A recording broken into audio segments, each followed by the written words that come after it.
I am Bloody Mary. This is Freddy the 13th, and this is Terrorpy. Hello. Hell yeah.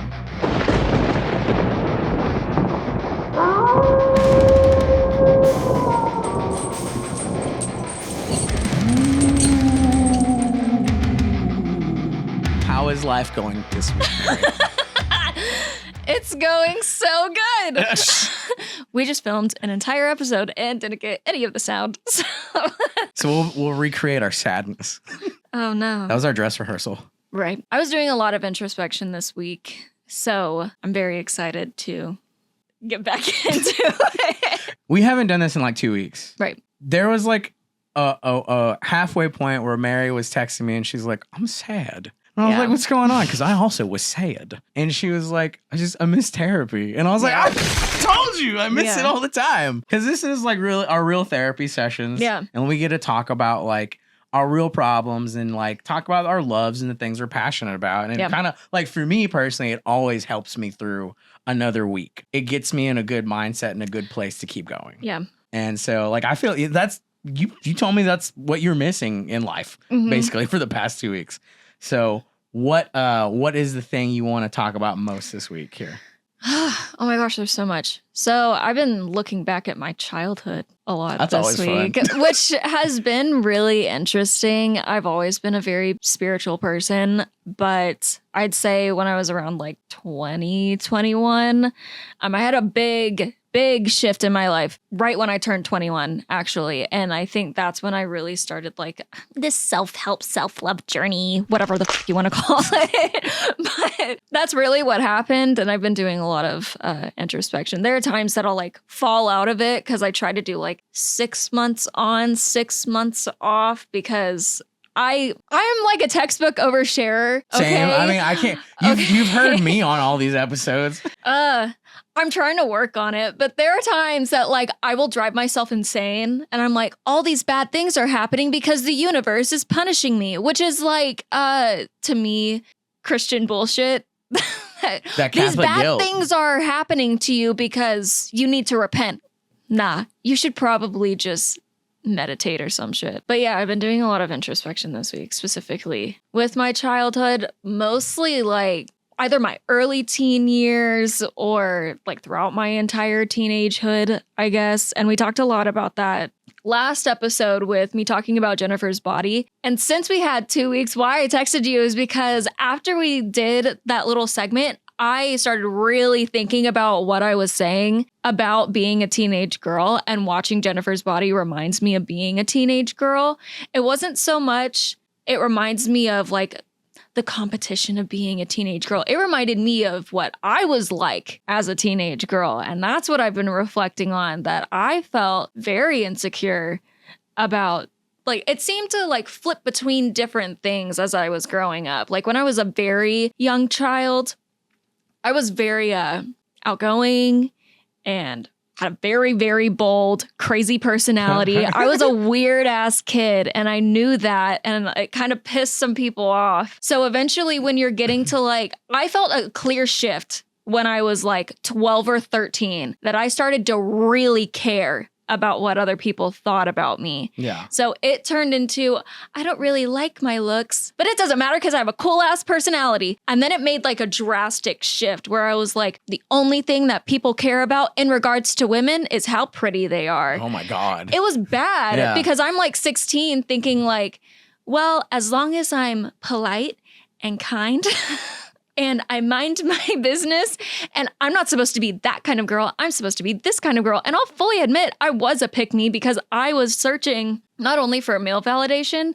but for validation as a whole. Yeah. And I wasn't taught, I feel like I've been reflecting on my values as a child too, that I was taught about self-expression more than anything else. Right. And I feel like I wasn't fully taught about validating yourself. So I feel like as a teenager, I was projecting all of my own insecurities onto other people because I couldn't have control over situations.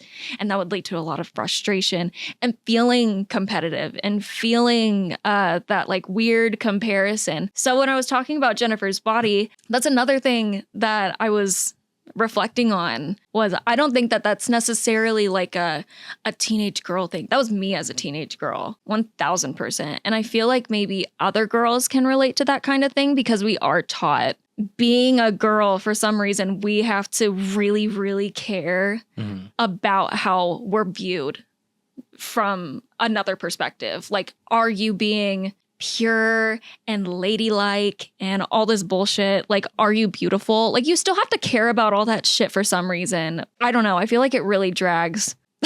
It really drags. What about you, Freddie? What are you even thinking about? I mean, I don't know. Like, you were talking about how you're reading Carrie and like revisiting that, right? Yeah. And like that goes even deeper into like the view of oneself. You know? I mean, like, I haven't read the book, so you would know better than me, but I'm like a big fan of the movie. Yeah. And that whole like with Sissy Spacek's portrayal of Carrie, it's like, I mean, she doesn't even understand that she's having her period, and all these people are like venomously judging her and like destroying her self-esteem. And it doesn't help that she has that like life at home too that's not giving her the proper tools to deal with it. So she has like nothing and no one to create an identity and like figure out who she is. And that's fucking crazy to think about. Like, I could never fathom like that edge of the coin. I mean, like, I definitely like I grew up with a very like religious household. And like a very disturbed, like Carrie White's mom was basically my grandma, like verbatim. Like, I mean, dead ass. I remember one time I got into a fight and got like the shit beat out of me. But because I stood up for myself and I said, fuck, instead of her like caring about like me getting into a fight or like that I was being bullied, she took me to church and like made me repent for saying fuck.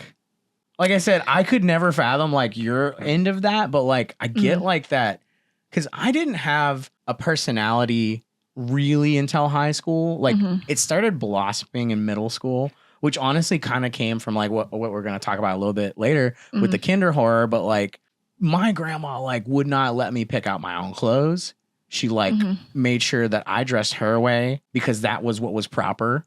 And what was expected. She wanted me to be the clean-cut Abercrombie and Finch model. But I was like a sad, lonely comic book reading, like 200-pound kid. Like, no one wanted to be friends with me. No one wanted to be around me. All they wanted to do was judge me and make fun of me because I was a butt of a joke. I mean, I remember the first time I watched Carrie, like, I couldn't understand like the female perspective, but I definitely understood her like loneliness and being an outsider and like not finding a place. Honestly, not understanding your own body. Because Catholic Church, I didn't know what the hell was going on with me at all. Like my grandma was certainly not going to tell me. You know, my fucking upbringing of like, and this is a horror in of itself. When I was told how babies were made was, so when the man and the woman say I do on the altar, they exchange enzymes and DNA, and that creates a baby. And I was like, I'm not fucking kissing anybody. What? Yeah. Which like is crazy because then you go into like shit like body horror, like Teeth and The Fly, and you're like, oh my God, like, or like It Follows with STD horror. Like that shit, I'm like, well, damn, that was like my belief for the longest time when I was a kid. So that's fucking crazy. Yeah. So I read Carrie this week. I think I finished it in like 2.5 days. Oh shit! Actually. Okay. Damn. Yeah. Okay. Well, I picked up. I also is read it relatively like not big? It's like 260 pages. Okay, yeah. So for King, that's like not a lot. No, Yeah. that's pretty small. And that's one of his first. Yeah, I didn't know that. Yeah. Yeah. Well, like, okay, so like we talked about it before too. It's like, so Brian De Palma is the reason Stephen King is a household name and he was able to continue writing. He took the book Carrie, which was not successful at the time, made the movie, and that like catapulted both De Palma's career and Stephen King's. Yeah. So like that movie for me is like the fucking, you know. Yeah. I loved that movie growing up. I haven't seen it in a really long time, but I feel like it's a great adaptation of the book. They're both very different though. Like even the way that Carrie looks, very different. But I do think like you just get like a deeper understanding of who Carrie is. Yeah. And I feel like though religion plays a huge part in both of them, I feel like it's really hard in the book because you're just, I don't know. it was kind of crazy to me. You know, it's crazy too, because like that's one of the things, because the whole inception of this podcast really was like us talking about spirituality and like how horror kind of helps us through that. And one of the things I've always wanted to, like, if I met Stephen King, like I would want to talk to him about like God. I would want to talk to him about his beliefs and shit like that, because I remember distinctly hearing some interview where one of the times that he really realized that he hated Stanley Kubrick's The Shining was he asked him before the movie, or during the movie getting made, or pre-production, one of the two, he goes, do you believe in God? And Stanley Kubrick was like, no. And that pissed Stephen King off. He's like, well, then you're not going to be able to make this movie, right? Yeah. Which is crazy too, because like other Stephen King works go so in and out. Like The Stand has such a like a God element to it, God versus the devil. But then you get like some of the newer stuff like Revival, and the ending of that book, spoilers, is basically no matter what you do in life, you go into a hell world where like Cthulhu like demons torture you for eternity, no matter what. And so the main character goes to that world, comes back out. The rest of his life just is a drunk, because he's like, when I die, I know I'm going there no matter what. Yeah. It's fucked.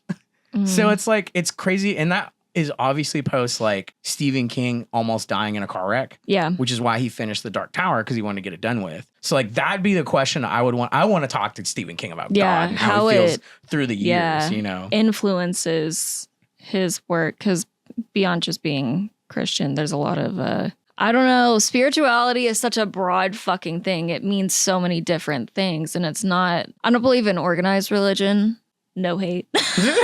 You can be religious. If it like fits your journey, hell yeah, go for it. It just doesn't fit my journey. And that's why I ended up realizing that I wasn't Christian at a very early age. It just didn't resonate with me. It had nothing to do with like whether or not I had a religious trauma or I hated Christians. It didn't have anything to do with that. It was mostly like, this doesn't fit me. This doesn't make sense to me. And that's when I realized, I was like, oh, spirituality is not a one type fits all. It's an eclectic belief almost. Like I can believe from this religion, this religion, this religion, and some like made up bullshit that I came up with that maybe this is what happens. I heard one of the coolest things from one of my friends a couple years ago, that his interpretation of ghosts is that it's not like one physical like dead being. It's a ripple in time. Oh shit. Yeah. So we could be sitting here talking, and then what, like 100 years from now, someone who like moves in to this exact unit and they're like, oh, I think that I have ghosts. They like sit over here and they do their thing. Really, it's not actually ghosts. It's a ripple in time, because time isn't linear. It's all happening at the exact same time. I thought that was so fucking cool. So, okay, that's kind of like the plot to John Carpenter's Prince of Darkness, where like they're in this church and like they're dealing with the Antichrist basically, but the Antichrist is kind of a scientific thing, and it has to deal with non-linear, like basically echoes from the future being like, hey, you got to stop this thing because it's going to destroy the world. So they keep getting radio messages through time like that. Oh, that's cool. Yeah. It also like the thing I love about ghosts that I've heard, I guess not recently, but over the past like decade or so, is Del Toro really talking about how like they're more echoes of us. When you die in a certain place or like with like certain trauma, you imprint on that place. And so ghosts aren't as much people and spirits as much as they are imprints of what's left of us. Oh, that's cool. Yeah. I mean, I always, at the end of the day, I'm like, dude, let's Casper the friendly fuck out of this ghost. You know, like we're all just chilling here. Yeah. But that's a cool way to see it too. I still believe that ghosts are ghosts. But we're going to get that haunted tour on one of the episodes soon, and we're going to piss our pants. I want to go ghost hunting so bad. I've only ever done it one time. Because I feel like I haven't had any like real paranormal experiences. I've had like weird shit happen. Have I told you the first time that I watched Hereditary and why I have like this? No, but it also just reminds me of like what I'm going to say when we get into our topic. Maybe we should get into our topic. Oh, what is our topic this week, Mary? Today's topic is kinder horror. So gateway horror. Yeah, gateway horror. Yeah. That's a great way of putting it. Also, like things that like left an impression on us when we were kids, or what I like to call diet horror or gateway horror, like the Disney shit. You say Disney shit because you know mine's so much lamer than yours. It's not, because I have like a whole list of ones that I wanted to talk about too. Do you want to go Get first? into it. Oh, me? Okay. Go. So my childhood, as I said, super religious household, wasn't really allowed to see like even PG-13 movies. So like I grew up very stunted with my grandparents. Yeah. And when I was really, really young, we lived in this big ass house with all my uncles and my great grandma. We were all there. It freaked the shit out of me because we essentially had a ghost. And I remember it was me and my great grandma. We had a pool room and we would see my uncles in that pool room playing. My uncles would be gone the whole fucking day. There'd be no one in that pool room and we would see them and shit would be moved around. Mm-hmm. The scariest thing about that house was this one closet. We had a shit ton of dogs, big dogs. And it was like watching the fucking Omen, where the dogs would just stare silently, but they would all stare silent at this closet. You know, no, just literally silence, staring. And we'd watch them. And we'd fucking open that closet and they jump in and attack. There's nothing there. It's creepy as shit. Now, pile on top of that, my mom, I have no idea to this day what is wrong with her, and we'll probably get into that in a later episode, but she has some sort of mental illness. So she like was terrible with me as a kid.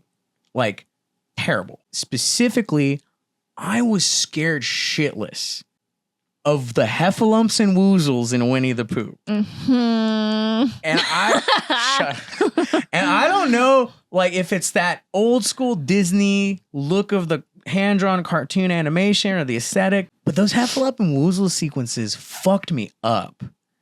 And I was terrified.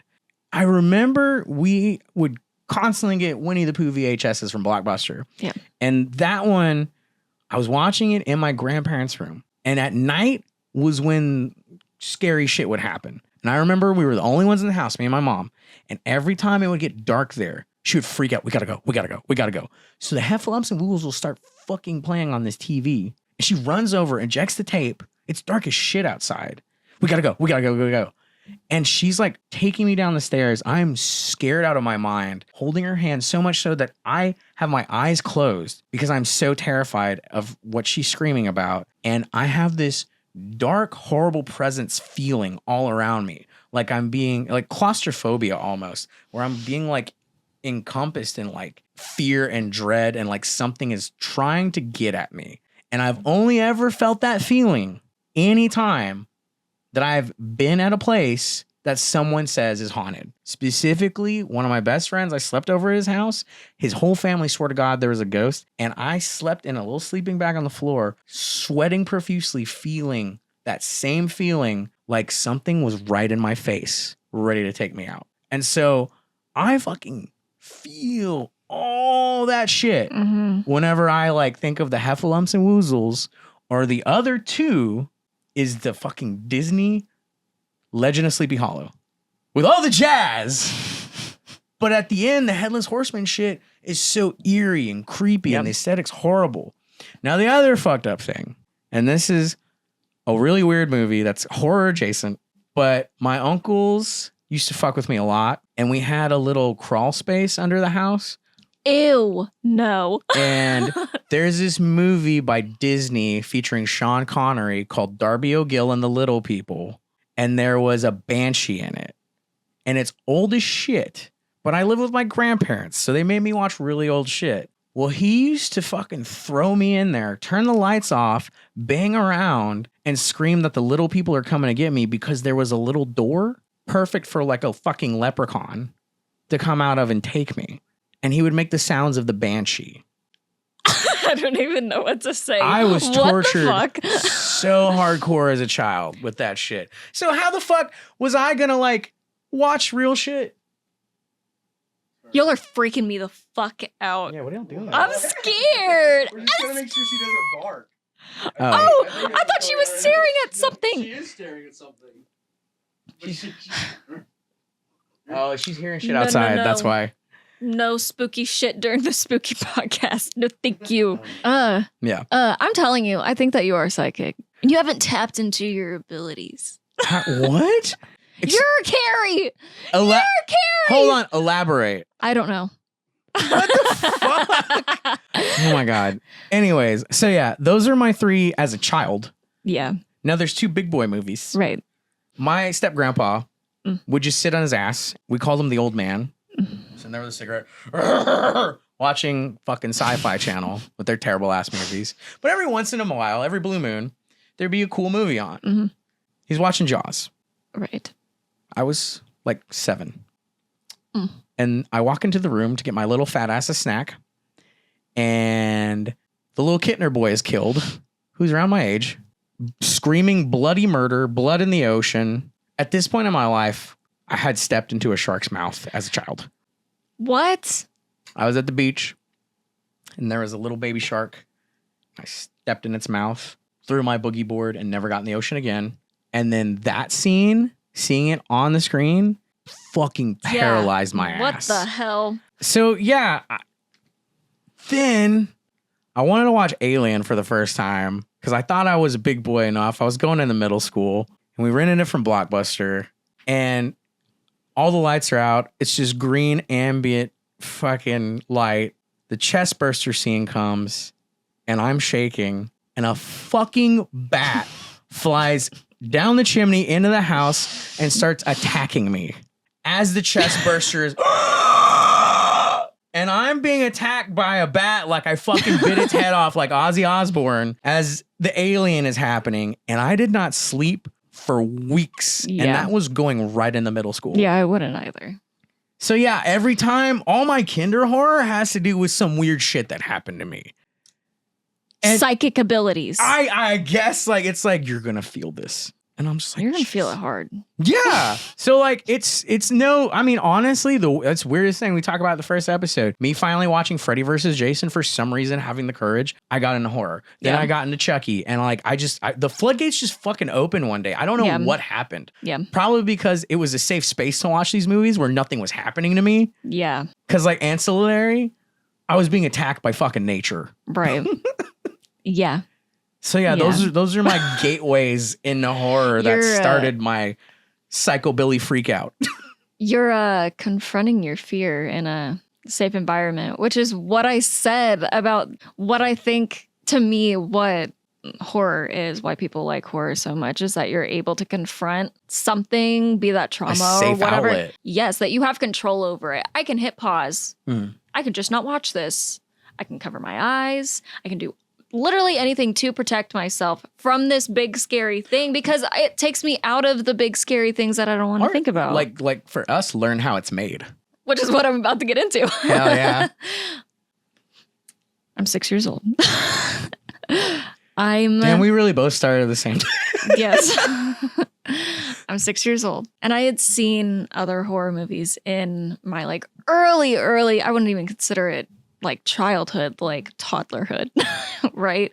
Like The Shining, you said it was a series? There's a full movie by Stanley Kubrick, and then there's a mini series by Mick Garris. Okay, then I'm assuming that's what it was, because I don't remember. You said it was the bathtub scene, right? Yeah, that's the only thing I remember.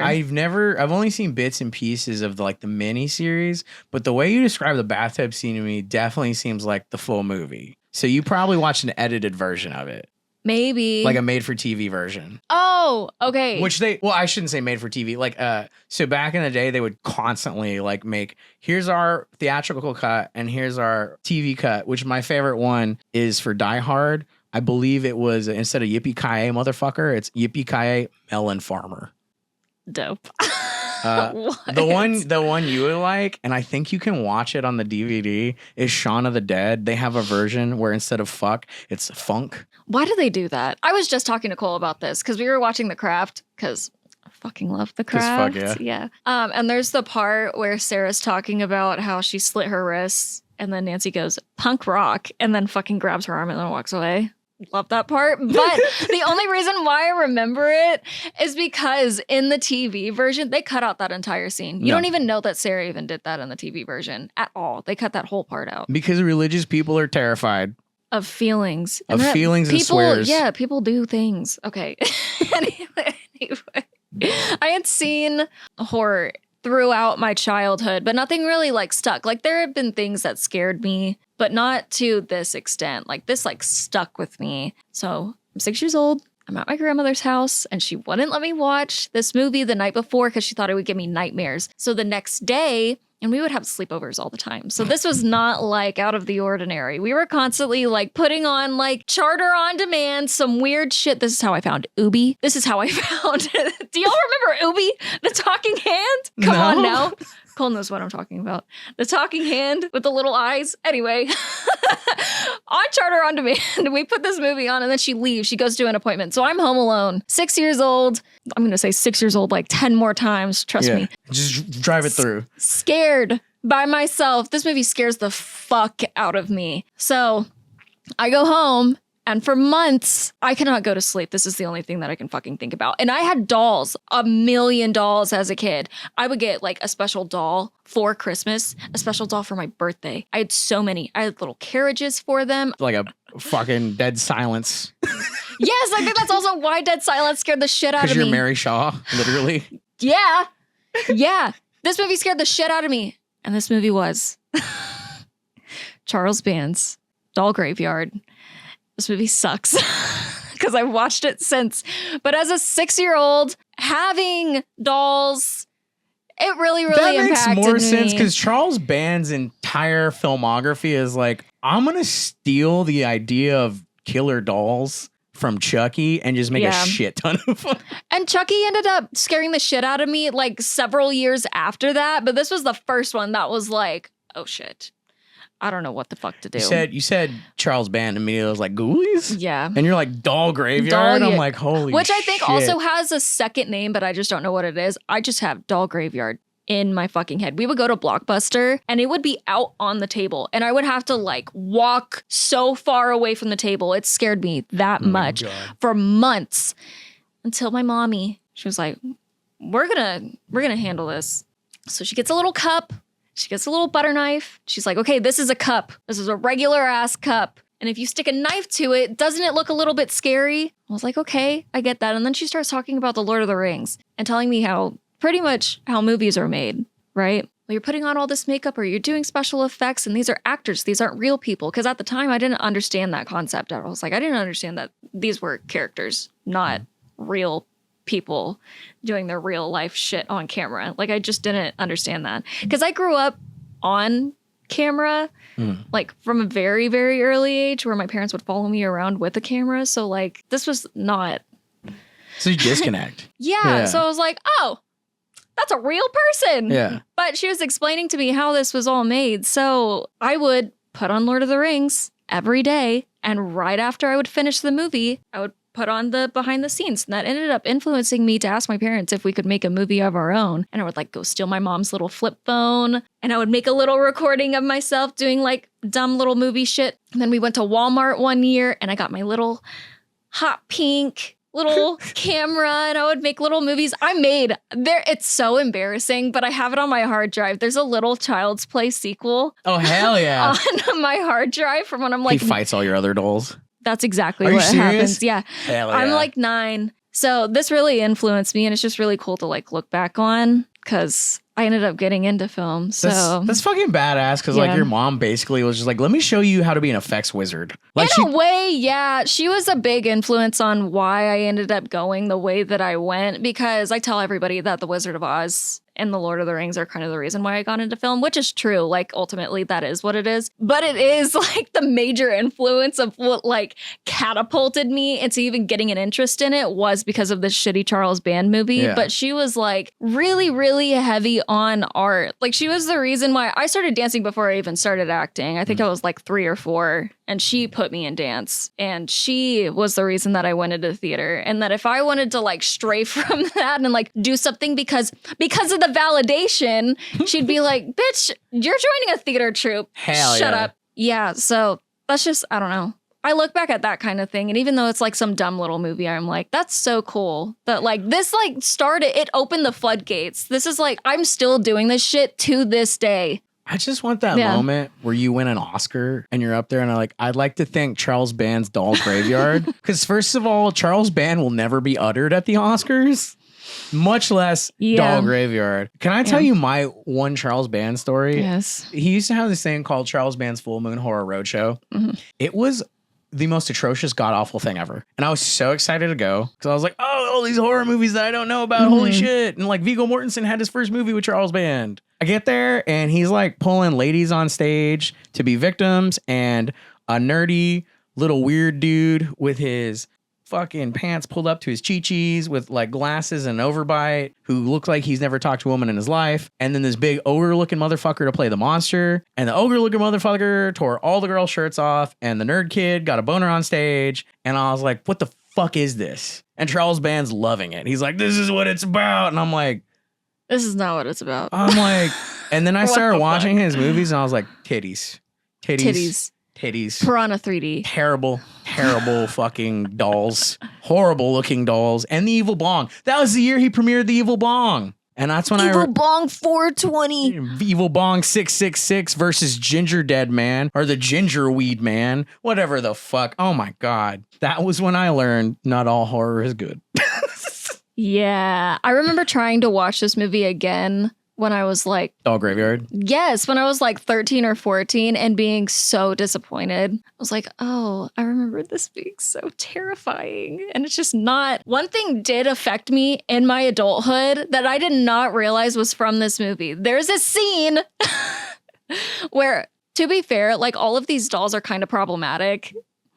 Oh yeah, Charles Band. Who would have thought? I didn't realize that, but looking back, I'm like, oh, that's interesting. There's a little doll that has a spear, and he goes up to one of the teenage boys, and they're fucking like shooting the shit or whatever, and he takes his spear and shoves it in his eye, and then rips it out. I now have a deep fear of anything touching my eyes because of that movie. Damn, Charles Band got you more than Dario Argento. Yeah, and that boy loves putting eyes.